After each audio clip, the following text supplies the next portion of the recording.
Welcome to Natural Habitat Adventures, Daily Dose of Nature. I'm your host, Sunny Vanderstar. Today's presentation is Torres del Paine, the Jewel of Patagonia, and it's presented by our fabulous expedition leader, Helder Brandão. Helder, thank you so much for being here. Clearly, there's a lot of interest in this topic. I can't wait to be wowed by your pictures and stories, so we'll go ahead and get started. Thank you, Sunny. Thank you very much. Thank you all for being here.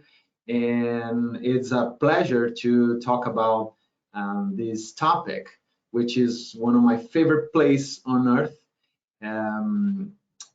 Patagonia is just amazing. And yeah, for me, Torres del Paine is one of the best places on Earth to see wildlife. So this is why I brought here a lot of pictures and a lot of pictures of the landscape, but also combining with the wildlife, which we see in great numbers, right? So let's start, right? Let's hear. Oops. All right. So just to see where is Patagonia, right?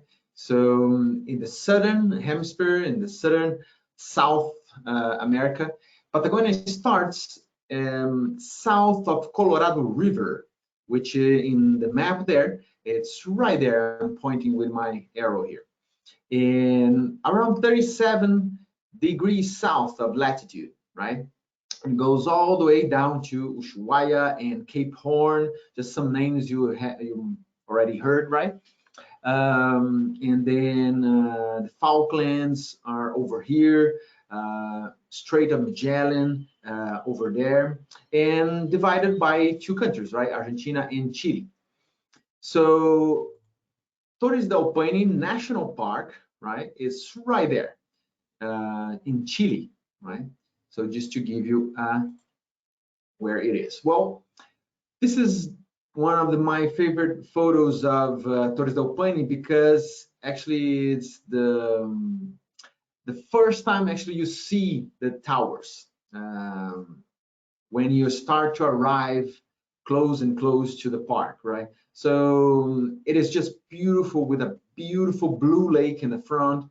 And that day, of course, we got blue skies, which not every day is like that, but we got lucky also with light. Right there is Sarniento Lake, which is a beautiful area.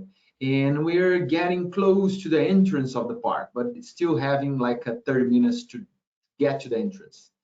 Paine, Torres del Paine, if you translate, would be kind of a blue towers or the towers of the blue place. This is due to the beautiful colors of the glaciers there, right? And in the native people actually named the place Paine. This is also a picture that I like because it's right there in the entrance. Actually, just turning to the right on this hill stays the entrance of the park, the gateway. And I just love this place. It just stayed in my mind since I was there for the first time. And it's so beautiful. And it's where we start a walk, one of the best walks we can do there in Torres del Paine, because we see a lot of wildlife. This is I also love because it's exactly when we crossed that river we just saw there. And it just stayed in my mind when we got to this beautiful glacial water river. You can drive over this bridge, and it's just fantastic for me, at least. And well, and this is one of the first views we got of the park. Is the entrance is just ahead in this picture, and this is a beautiful lake. Usually, when we try to get the sunrises, this is the place we go because the light gets to the towers and it's just amazing. So right here you can see the three towers, right? The north, the central, and the south tower. Of course, with a little bit of clouds there. And To the left, Almirante Nieto, which is a mountain. And then way down to the left, just a little bit, we're going to see those mountains in a better view. And I like to mention this picture because this is one of the best things we do in Torres del Paine. We drive around in different places, going across the park in different days. So we got the massif, the Paine massif, in different angles, and it's just amazing to get those kind of pictures. So this is why I brought some pictures to show that. So the Paine massif dominates the landscape through the year, through the days we are in the park. This is another angle, and you can see this beautiful mountain. The highest peak of the Paine massif, it's the Grande Paine, which is the one that I'm showing here with the arrow here. It looks like a condor, right? A lot of ice there, beautiful white glacier up there, and this is the highest peak of the Paine massif, which is close to 10,000 feet, right? And then to the right, with this beautiful gray color of the rocks, which is granite, right, is the horns, what we call los cuernos in Spanish, but in English, the horns. And the black marking over there is sediments that actually suffered weathering and became metamorphic rocks, right? And so this is another angle of the massif. And we're exploring the east and then going to the center of the park. So you can have actually have this different angles. You see now Nordenskill Lake in the front. Next picture is just from actually a walk. So we can make different walks at the park, and this is beautiful Salto Grande walk, which is waterfall, sorry. And that day we got this glacial water color and a rainbow, so it's just so nice. Then we got to another walk, which gives you an impression look to the horns, right, to Los Cuernos. So those beautiful mountains and that color there, also the Nordenskill Lake below. Later, I will show you and I'll talk about the W walk. The W, it's quite famous in Torres del Paine. And right there in the forest, in the base of the mountains, is one of the trails of the W walk, but I'll show you later in a map. So just to give you some ideas. Again, the next one, we're going further, south of the park, but it's still a lot to go. The park is quite big. It's so you can have an idea. Is this area here? It's looking to the horns to the right, and this is POL Lake, which has a beautiful color as well.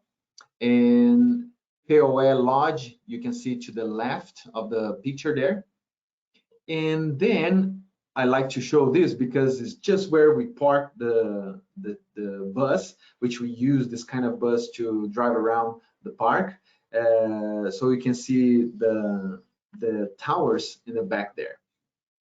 Quite good to use this kind of bus. We can have a nice comfortable seats, window seats also, and yeah, it's quite nice.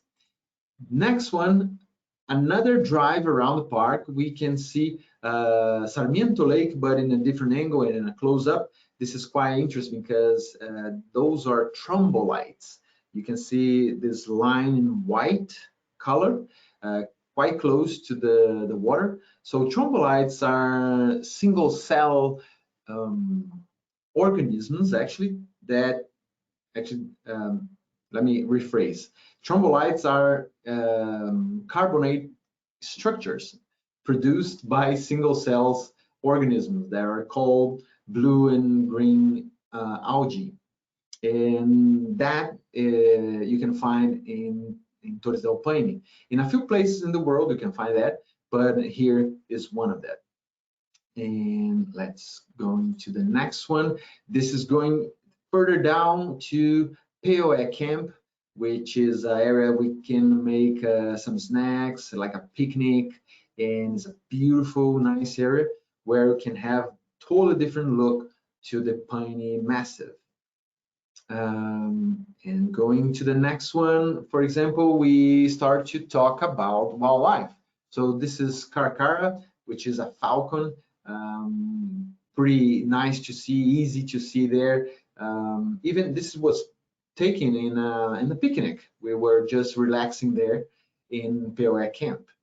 And going here, this is another walk which one of my favorite ones, because I mentioned we see a lot of wildlife, and we can access hills and have a beautiful view of some valleys as well. And then, of course, this walk I love because we can see so many wildlife. This is one of them, right? So the Indian condor, this beautiful bird that has 10 feet of wingspan, can fly really high, over 26,000 feet of altitude. So imagine, it's pretty high to fly like that. 25 pounds can weigh, so it's a big, massive animal. And the best place to see Andean condors in Patagonia for me is Torres del Paine. This is another view. This is an immature, actually. They just start to produce the white and black feathers after 5 years, and then become sexual mature around 8 years old. So it takes a long time. It can live actually quite long, hard, but can live up to 70 years old. So amazing animal to spot. Of course, we can see the guanacos, the largest mammal of the family, the llamas, right? You may heard about the llamas, but llamas are guanacos domesticated, right? Around 6,000 years ago. So guanacos are native and wild, and we can see a lot of them in this walk.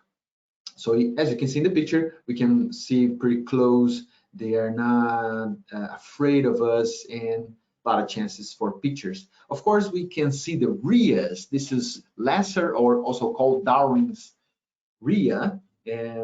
Amazing animal to see too, related to the ostrich, but much smaller, of course, and lots of chances to see them in the trails and also driving around the park. And of course, this is the best trail to see pumas. I brought this picture here just to show how hard it is, because sometimes they blend in so much in the landscape that is almost impossible to see, right? So those are 2 pumas, but even though it's quite hard to see, just the tall grass, and of course, even in the green grass, they become hard to see. So there was a nice male looking to us, and but even though this was far, there are a lot of chances to see them close. So I brought a picture. I already mentioned this in another webinar, but it's very interesting because that's a valley. We were walking, and in the other side there, the other side of the water. And that time I saw the Costco swans, which are the white feathers, the white color birds there in the picture. They were just trying to fly away. And then I saw that the puma was trying to hunt. So as you see a circle there, that's the puma with the kill, right?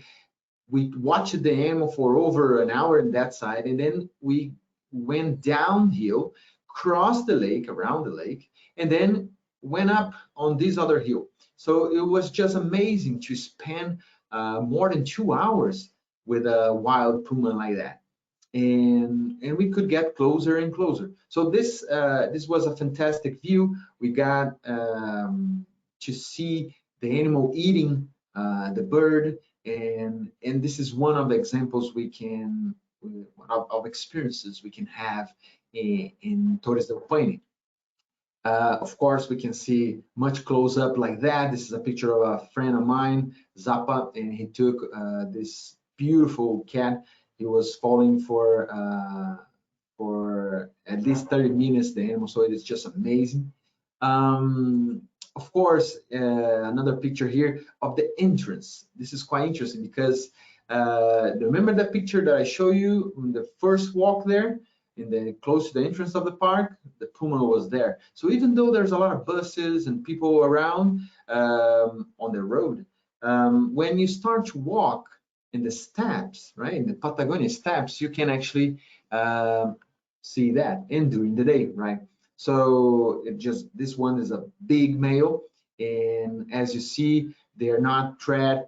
And when we do it right with all the rules and respecting the animal, respecting safetyness, it is just amazing how this animal can be habituated to people walking around.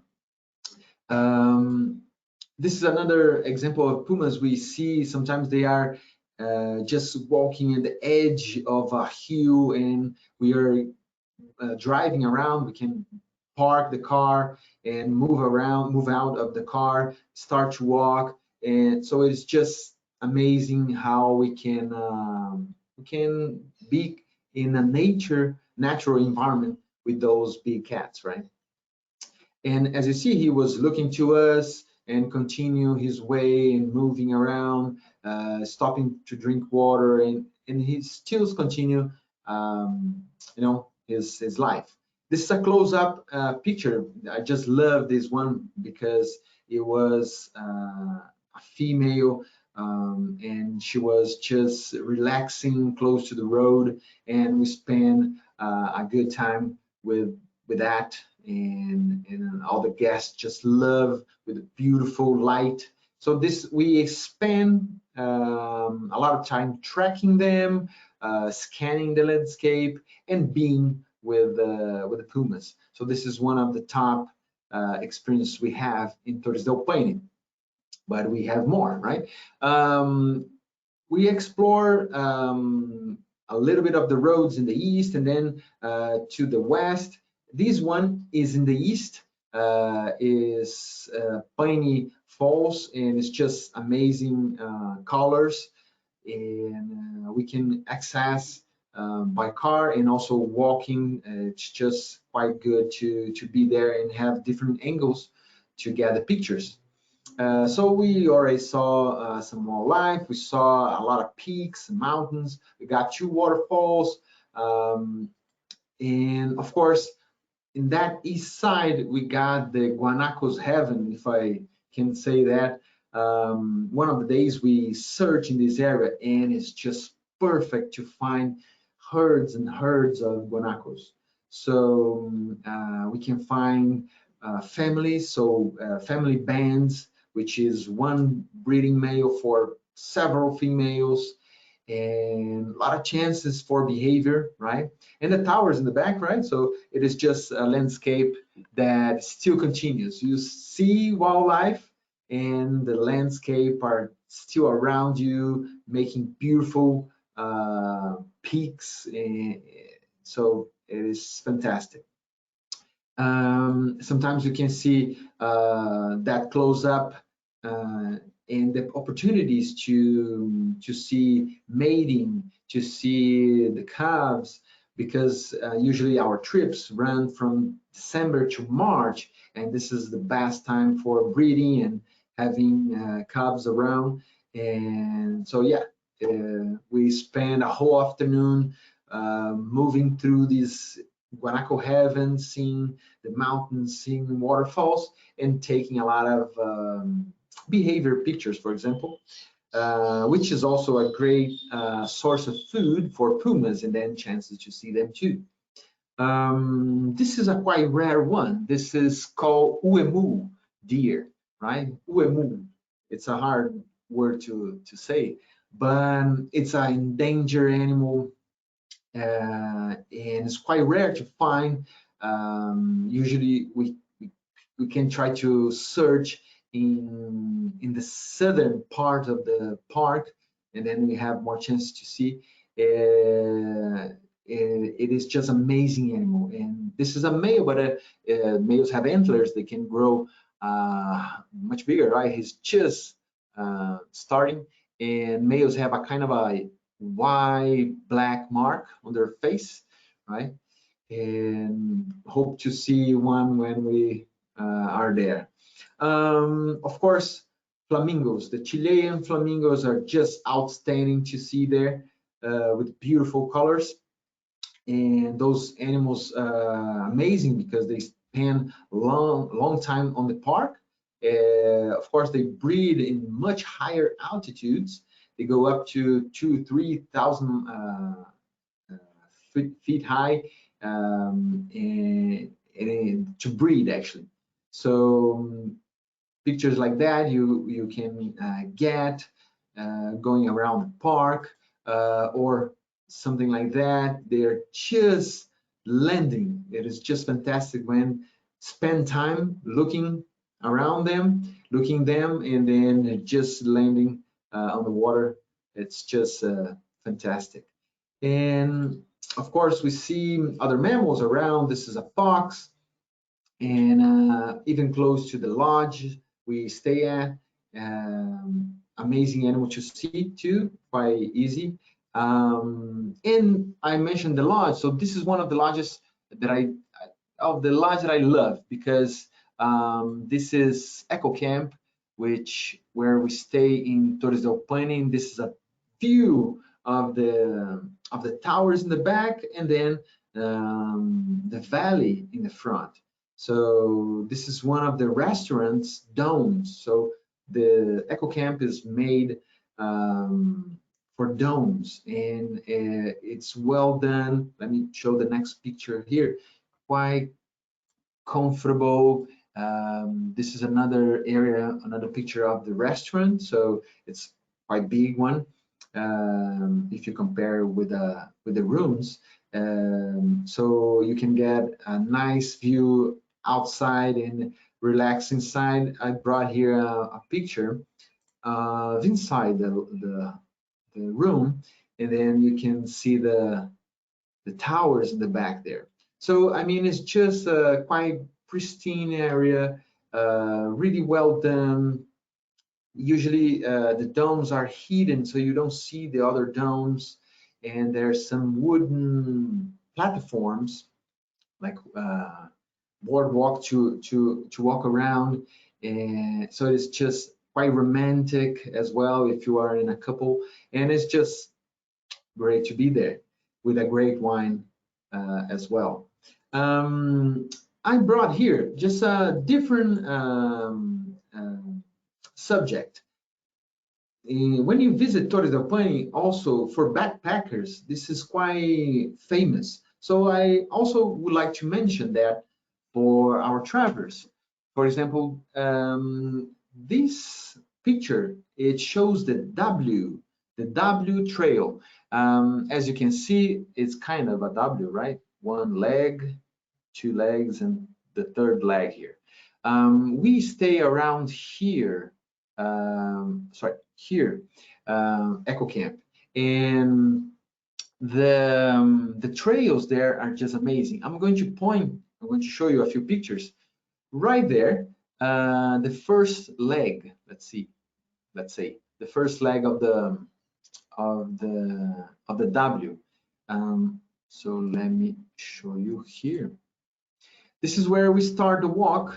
So it's quite nice. You can see some of the lodges around in the base of the mountains, and then the towers in the back there, just a little bit. And then, oh, sorry, here. And then this is the end, the starting of the walk. And as you can see, the steps, but going to the forest now, a beautiful place where you can find glacial water rivers, as you can see in the picture there. And over here, when you get to the end of the walk, to the end of that leg of the W, there's a quite steep area. So you almost climb actually this area, but it's worth, because then you will start to see this kind of views. So this is one of the viewpoints to see the towers there. But once you get to the summit of that steep area, you got this kind of view. So then there's a lake there. There's a beautiful lake in the base, and it's just amazing. So it's worth. It takes a kind of a 1 hour just in this kind of a 500 meters steep area, but it's worth. Also, so we saw this one, the point view here from the towers and the lake down there. After that, you can do another day, and you start to walk into this beautiful area here in the base of the Los Cuernos, the horns, right? And let's show you here. This is the picture where you walk, and it is just breathtaking landscape. You see the horns in a different angle, right? We show to you from crossing the lake, right? And now you are in the base of the mountain. So great, right? And then when you arrive to the end of the trail in the French Valley, and then you see this kind of a view. So with outstanding color, beautiful lake, and then the tower, one of the towers in the back there. So it's not really hard, but it takes the whole day, for example, to do each leg, let's say, of the W. And for some people, a little bit more. Right? You can actually sleep in a few places. You can camp, or you can, depending where you go.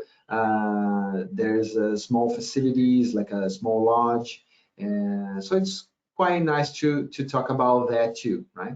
We in Nat Hab, we don't visit this area, but it's just to show how amazing the national park it is, right? Even for backpackers, right? So and then going to the last part of the W, we go to this gray sector here, which we see the Grande Paine massif, and then going to see the glacier there, the Great Glacier. Let's show you in the picture. This is one of the pictures when we arrive. So you can start to see the water in the base, the glacier moving here, and just to see how big it is, some people there. And then a close-up, so you can actually see the colors, the blue. And this is one of the reasons why it's called Paine National Park, right? The blue. And then, just to end our presentation, I brought here some pictures of the birds we have there, right? So we talked about the mountains, we talked about the trails, the wildlife, most of mammals. We have seen other birds, but just a little bit. We saw the condors and the flamingos. But this is to show, actually, we have much more, many species. For bird watchers, it's quite amazing to get that.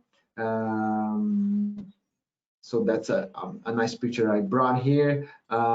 This is amazing to see there. This was the species that was hunted by the puma, right? So this is Costco Swan. Quite great to see. Usually they are in flocks of 30, 40, 50, or even more. So quite nice to get this kind of pictures like that. This is Crested Duck. It's common to see them. You can get fairly close to those animals and to get this beautiful color. Notice the red eye. And let's go. We got the black-chested buzzard eagle, which it's common to see in the park, and plenty of chances to get pictures of them. Usually they are sometimes close to condors, trying to get some leftovers to steal a carcass. Usually they get a lot of the roadkills as well. So, and it's quite a big eagle. Of course, we could not mention the woodpeckers, right? So this is Magellanic woodpecker. This is a female. We don't see every day, but we search for this animal, and it is just beautiful. It's related in size, actually, also to your species in US, the pileated. It's very large, and this is a female. Males have red head. And this is widgeon, so Chiloé widgeon, the same name of the island in Chile. So Chiloé widgeon, the beautiful. I brought this because there's a lot of colors in the picture. This is to illustrate also the great chances to get nice pictures, nice color, nice lighting in our trips. And then, oops, this is one of my favorite ones because it's a pygmy owl, and this species is Austral pygmy owl, and it was just hunted. It just hunted a rodent there, and it just stood there looking to us, and it was feeding on it already. You can see the blood in its bill. So I mean, the idea was to bring you a lot of, we can see in Torres del Paine, a lot of we can experience, especially also with the mountains and the wildlife. But I bet we need many days. Actually, if we could travel there and spend a month, I bet we would see new things every day. So I think this was the idea, to show a little bit of what we can do there. And for me, it is the jewel of Patagonia, because the landscape is just outstanding, and the wildlife is just right there, including the pumas and the condors there. So for me, is a jewel of Patagonia. So thank you very much, Sunny.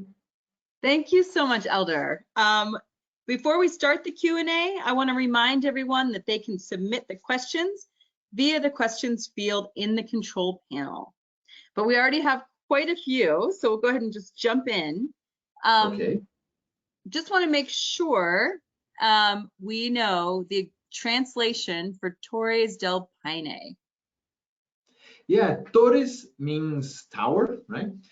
Towers, actually. And Paine is the native language. So the Spanish used the native language word, and it means blue, or it means place, blue place. So if we mix the whole thing, the towers of the blue place, or the blue towers. Excellent. Okay.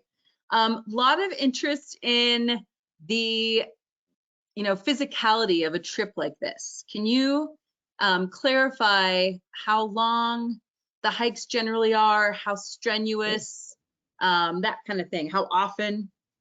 Sure. I just showed two different things, right? I showed our trip, right? The Nat Hab trip, and then I showed the W trail. So we don't go for the W trail. This is quite much harder than usually we do. So the Nat Hab trip, we spend usually we spend a morning walk, we spend afternoon walk. Sometimes we spend the whole day walking, but it's not really deep, steep, and we have lunches to eat, so we can relax, like do a picnic and relax. So usually it's a morning or afternoon walk, and we mix that with not really steep areas. But even though we got in those beautiful, beautiful landscapes, so the walk could last like 4 hours or 5 hours, and then we come back to our bus, or even from the lodge itself, we walk and come back to the lodge. So it's not, I have already people walking with walking sticks, people over 80 years old walking on those trails, and quite fine. So yeah. Excellent. Lots of questions coming about the wildlife. Yeah. General one, do the wildlife migrate, or are they're all year long? Well, you can consider the flamingos. Actually, they migrate to much higher areas, and so they go into salt lakes to breed. This is one species, for example, but we have a lot. Shorebirds, they go down to Patagonia, they go down to Torres del Paine, stilts, and other species of shorebirds, they migrate down there. So yeah. Excellent. And are the pumas comparable in size to mountain lions in the United States, or can you tell us a little bit about their relationship? Yeah, well, it's considered one species, even though some researchers consider subspecies. But from north to south of America, right, we got pumas. This is the most spread big cat in the world, right? And consider the size, North America and southern South America, they have the biggest pumas. For example, Brazil, where I'm from, we have pumas, but because of the weather, because the hot weather, they are not that big. So this is due to surface volume ratio, right? So as cold as it gets colder and colder, animals that are bigger, so have larger bodies and less surface, can actually survive better because they can hold more the temperature of the body. So different from a puma in a hot area. Usually they are smaller. So concerning the size, right? Was another question about that, or just that? No, just the comparison. We have a couple questions about the glaciers. Can you talk a little bit about how climate change is affecting the glaciers, and specifically, are they melting as rapidly as in the Arctic or in Greenland?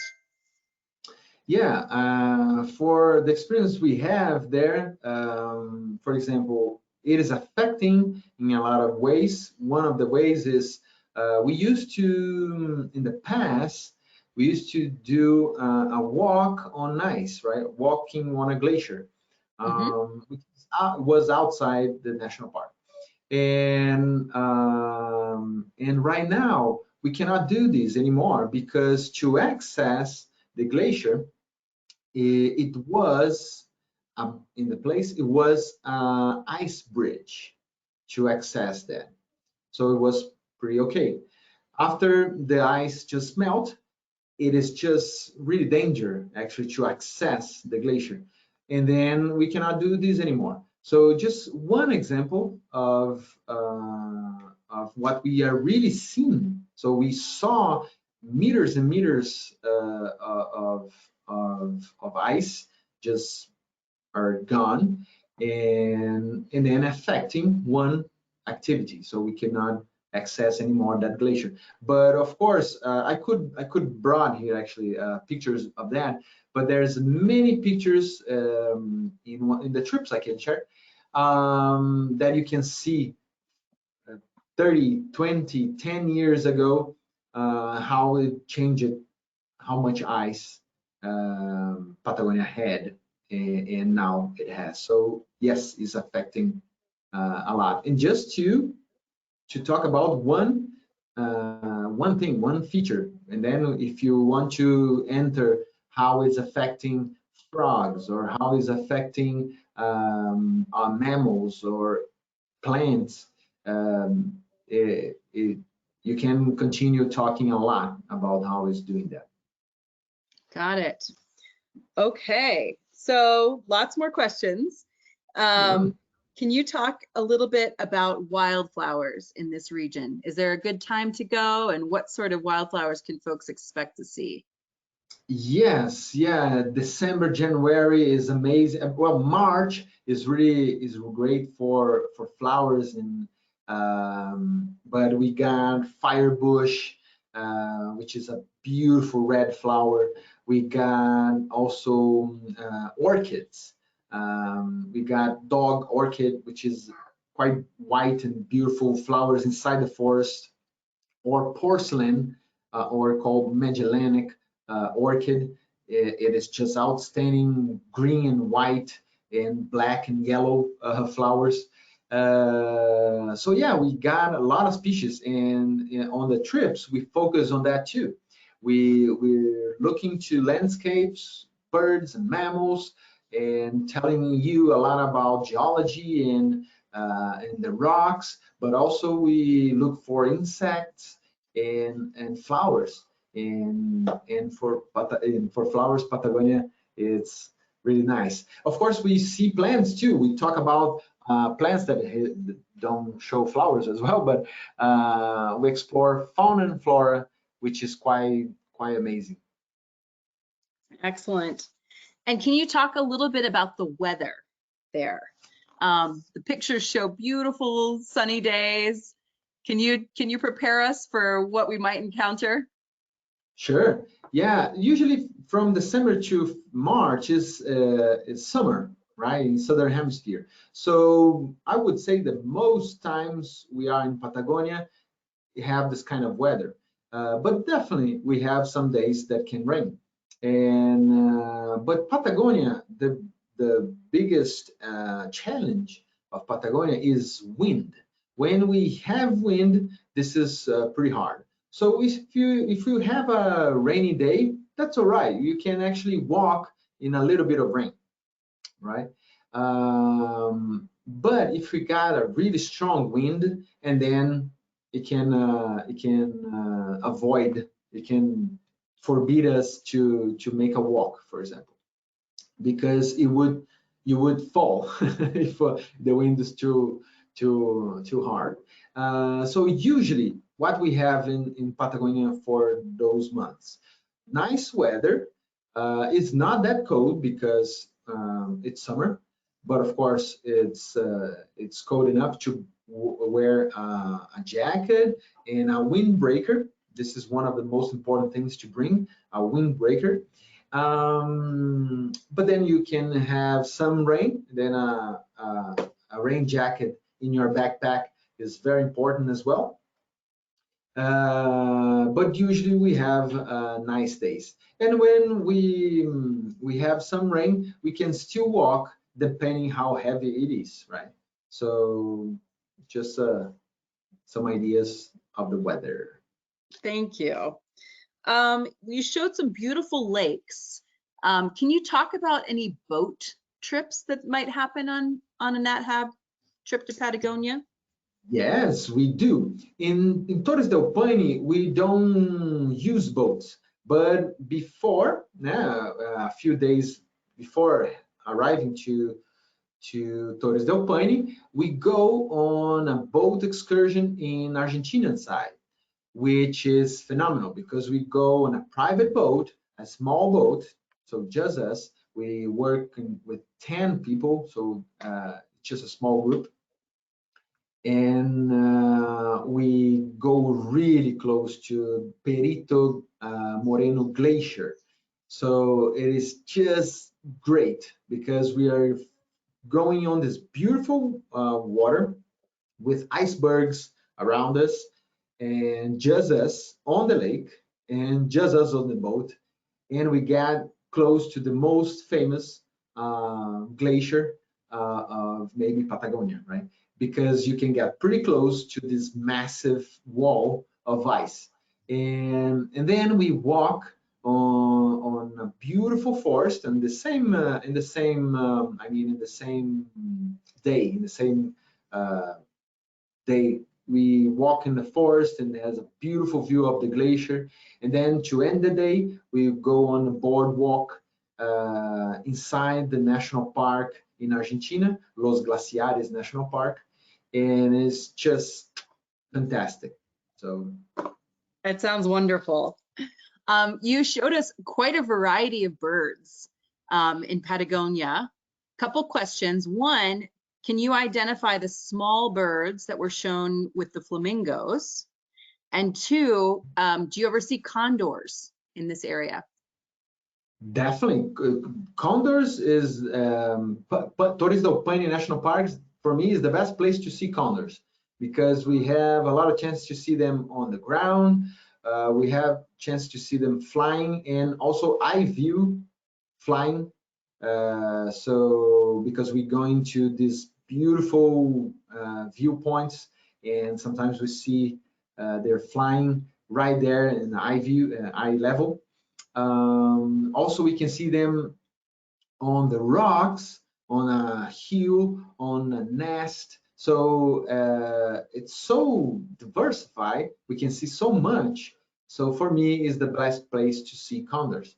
And in that picture of the flamingos, I believe it was crested ducks and pintails as well, if I'm not mistaken. But I think those were the two species there.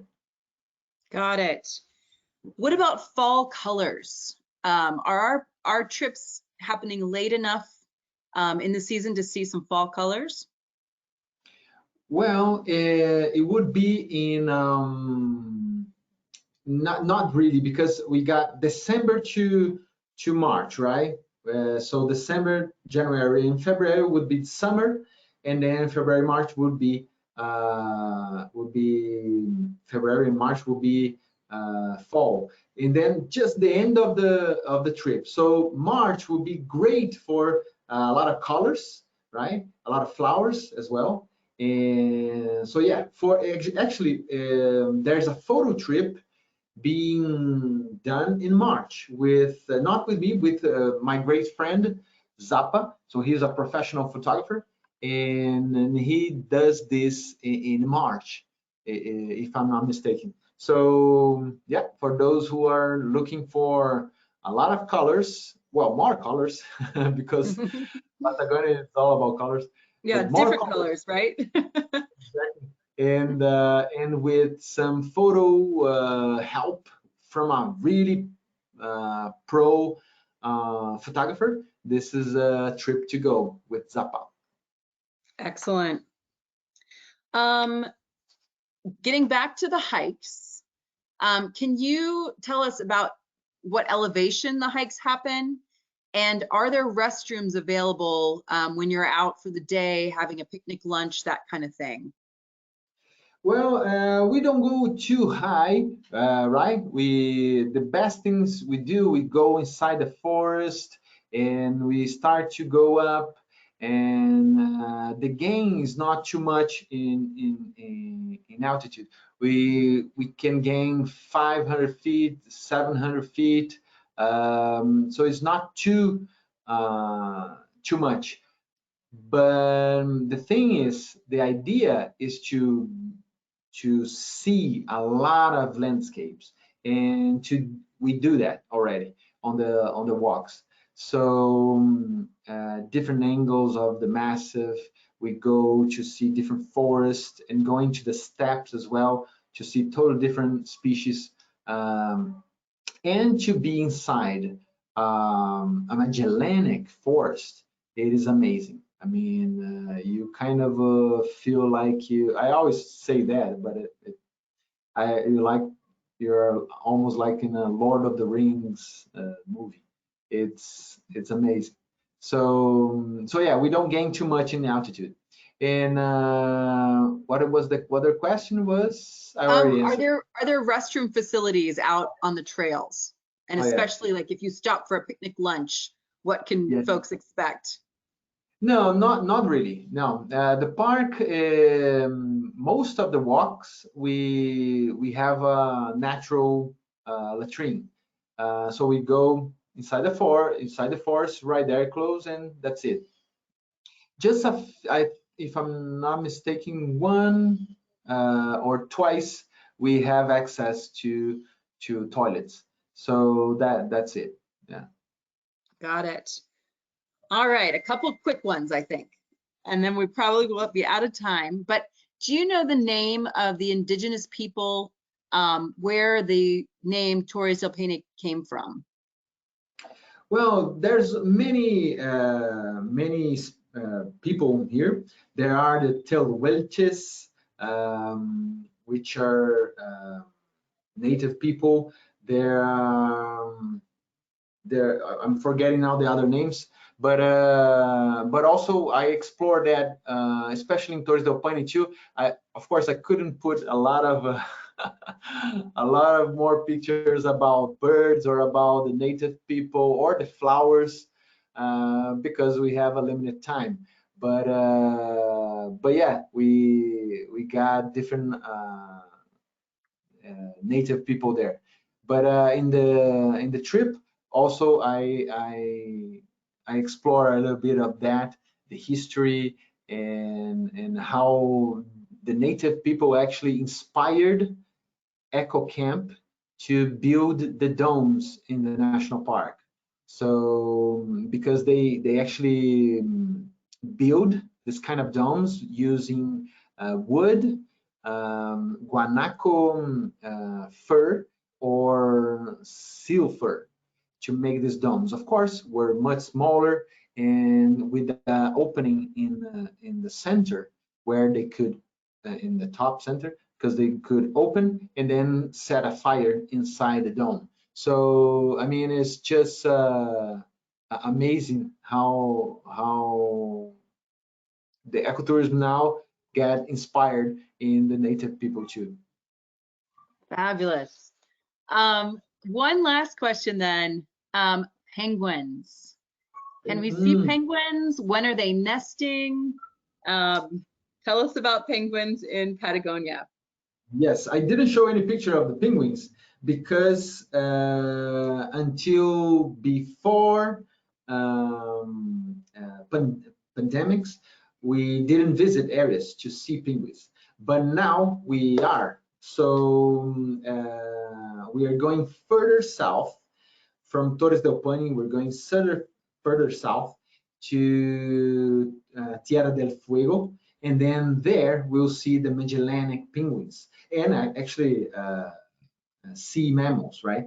Marine mammals. So yeah, unfortunately I didn't show the penguins, but yeah, Nat Hab trip to Patagonia, we're going to see penguins from now on.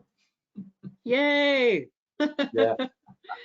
Well, that's all we have time for today. So I just want to turn it back to you for any closing comments. All right. Well, I thank everybody very much to be here. This place is in my heart. I really love to talk about, and I really hope to see you there someday with me or with this great friend of mine that shared the trips with me. So hope to see you soon there, and hope we see a lot of blue skies and pumas as well. So thank you. Sounds good. Thank you again. Those pictures were amazing, and just want to pass on a lot of appreciation from our viewers. I also want to thank everyone who tuned in. Please join us tomorrow for our next Daily Dose of Nature. You can check out this week's lineup, including registration links, on our website at nathab.com/webinars. We did record today's presentation, and we will have the replay available on our website soon.